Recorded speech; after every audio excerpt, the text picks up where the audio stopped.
Good day and welcome to the Herbert Dennard Show. We have with us Senator Robert Brown, the leader of the Democrats in the Senate. That's not the proper title. What's the title? Democratic leader. Democratic leader. Yes, sir. In the state Senate. Yes. Give us an update on the consolidation or restructuring of the government in Macon, Georgia. We have come to a bipartisan agreement with Senator Staten, and I crafted it. It's passed the Senate. It is currently resting in the House, where it needs 2 additional signatures to come to the voters. And so that's precisely where we are. You couldn't get the 2? No, we got hung up on 2 issues in the House. There were at least 3 people who were saying that they could not sign it because it did not have the sheriff as a top law enforcement officer. And one person is saying that he cannot sign it because of wanting nonpartisan elections.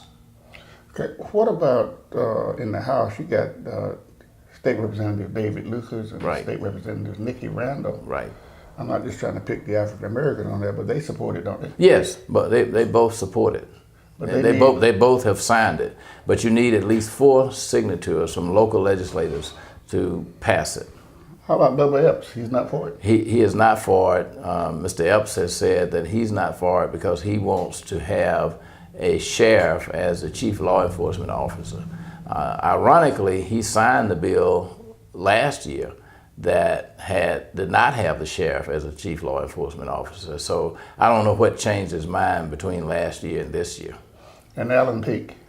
He is saying that his issue is wanting to have nonpartisan elections.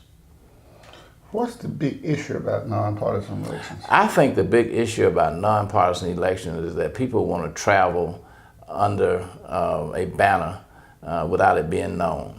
In other words, if you are a Democrat and you don't want to be known that you're a Democrat, you think you stand a better chance of running in an area without it being known that you're a Democrat, then you don't like you don't want partisan elections. But if you're proud of your party affiliation and you want to uphold the issues that you have truly believe in as a party, you don't mind having a label on you. Okay, so those are the basic holdups. You don't think anybody's going to give in either way? I'm not sure. Frankly, I'm optimistic. I don't think that at the end of the day that people are going to say that they will sacrifice having a 20% reduction in their taxes, having fewer elected officials, going from 21 to 11, having a more efficient way of operating, being able to save money by reorganizing your pension plans, and also having a strong ethics provision in the local ordinance. I don't think when you look at that bundle of benefits that people are going to say that they want to sacrifice that on the altar of nonpartisan elections. What about the part of the sheriff being the chief law enforcement officer? I think that is a red herring. Frankly, when you look at modern governmental structures, the sheriff is really an anachronism. This was a construct that was developed back in the 1800s. I don't think that is in modernity something that we need to get hung up on. You need to have an ability to identify a person from anywhere in the country who has the highest level of law enforcement skill. You don't necessarily get that with a sheriff. And when you look at the urban areas of Georgia, and the problems that have occurred with sheriffs, the over-politicalization of sheriffs has been a detriment to law enforcement. You look at Clayton County. Recently the sheriff was elected and he marched people out under gun, really literally had people on top of the jail with weapons and marched people out that he fired. And so they ended up having a lawsuit and all kinds of problems.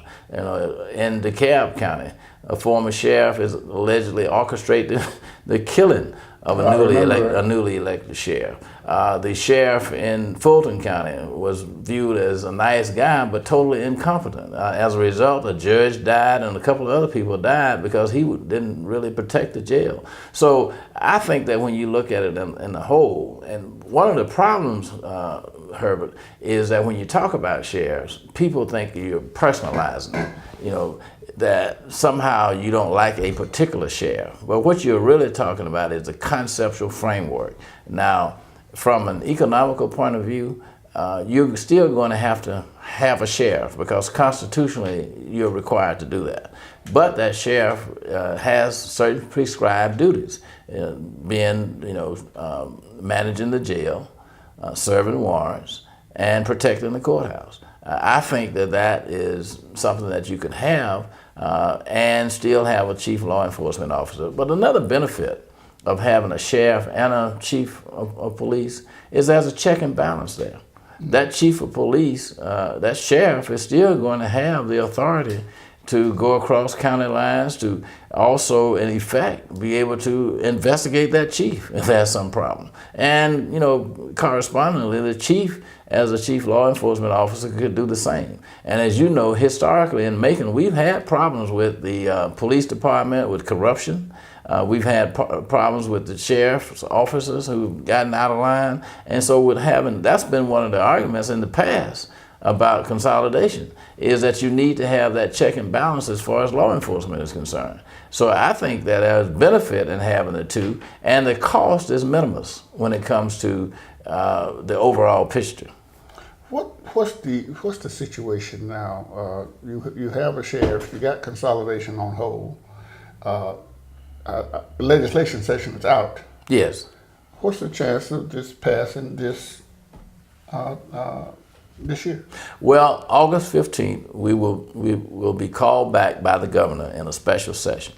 In a special session, you can take up local legislation, but general bills have to be limited to whatever the governor calls for.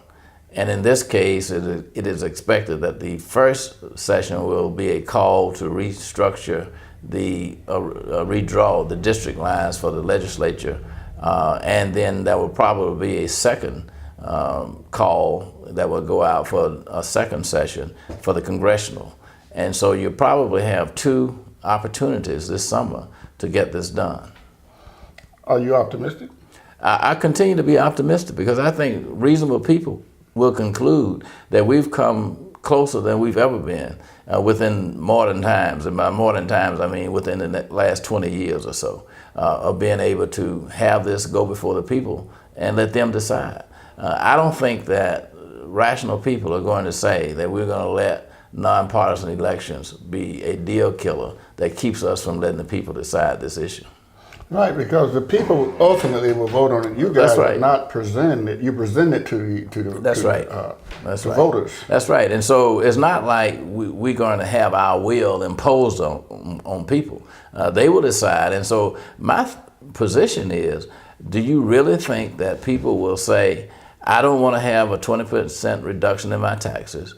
I don't want to have a reduction of the number of elected officials because I want to have partisan elections. I just don't think that people are going to make a decision like that. I think that the bundle of benefits that's in the package that we have, the bipartisan package that Senator Staten and I have agreed to, and at least two members of the House have agreed to. I want to point out something else too.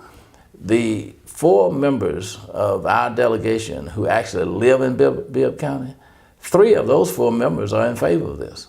So the majority of the delegation that actually lives and votes in Bibb County is in favor of this. Now, if you use the principle that we use in the legislature, and that is that local control on these kinds of local issues, you would have to say that the 3 members who actually live and vote in Bibb County should carry the day, and that others who don't live here should simply say, well, I don't like it. There are points about it that I don't like it, but let the people of Bibb County decide. In closing, we have about 30 seconds or so left. Tell the voters, you can look, which camera, Robert? Look directly at that camera there and tell them anything you want to tell them about consolidation or anything else, period.